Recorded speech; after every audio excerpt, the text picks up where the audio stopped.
डराव डराव या आवाजानं पावसाची सर्वांना चाहूल लागते। नैसर्गिक संपत्ती असलेल्या सिंधुदुर्गात अनेक प्रकारचे बेडूक आढळतात। अभावानंच आढळणारा ग्लायडिंग फ्रॉग हा झाडावरती अंडी घालणारा बेडूक सुद्धा इथे पाहायला मिळतोय।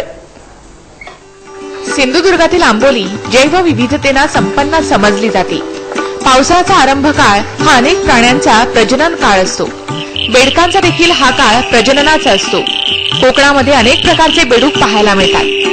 यामध्ये मिनरवालिया, बोंबेबुश फ्रॉग, ब्रोंज फ्रॉग हे प्रामुख्याने आहेत। मात्र याहून एक अनोखा बेडूक सिंधुदुर्गाच्या आंबोलीमध्ये आढळतो, तो म्हणजे मलबार ग्लाइडिंग फ्रॉग।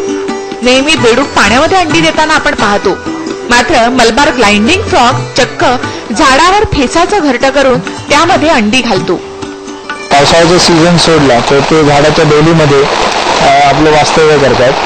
आणखी साधारण त्यांचा ब्रीडिंग सीझन प्रजननाचा काळ पाऊस सुरू झाल्याबरोबर सुरू होतो। साधारण जुलै ऑगस्ट 15 नंतर ते हळूहळू दिसायचे कमी होतात। सहवासाच्या वेळी नराहून आकारानं मोठी असलेली मादी आपल्या शरीरातून स्त्राव सोडते। मादी पाय हलवून या स्त्रावाचा फेस बनवते आणि मग या फेसामध्ये अंडी सोडते। आंबोलीपासून साधारण केरळपर्यंत त्याची रेंज आहे। आणि याचं वैशिष्ट्य म्हणजे हा बेडूक झाडावर असतो। झाडावरच ते घरटी बनवतात आपली फेसापासून, त्याच्यामध्ये अंडी घालतात। आणखी ते जिथे खाली पाणी साचलेलं आहे त्याच्यावर असलेल्या झाडावरच ते अंडी घालतात आणि त्याच्यामुळे टॅडपोल्स तयार होतात, ते बरोबर पाण्यात पडतात। भरपूर वनसंपदा असलेल्या आंबोलीमध्ये आता अनेक देशी विदेशी वन्यजीव अभ्यासक निरीक्षणासाठी येत असतात।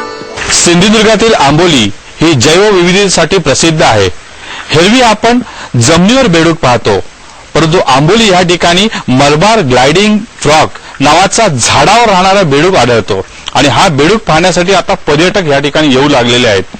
विजय गावकर, समय मुंबईसाठी सिंधुदुर्गहून।